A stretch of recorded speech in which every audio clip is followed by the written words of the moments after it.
Do you remember the days before the internet, smartphones, and streaming services where this symbol here was not just a save icon, but it was actually a functioning storage device? I have made it into a wonderful quilt block, and it comes together very, very easily. Let's see how it all comes together.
So let's take a look at the completed blocks. And I made them a couple of different colors just to give you an idea of the customization on these.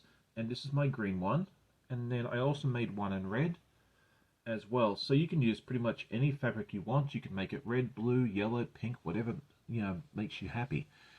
And I'd just like to make a big shout out to my testers who helped me test the pattern, find a couple of little mistakes that I made in it and everything else.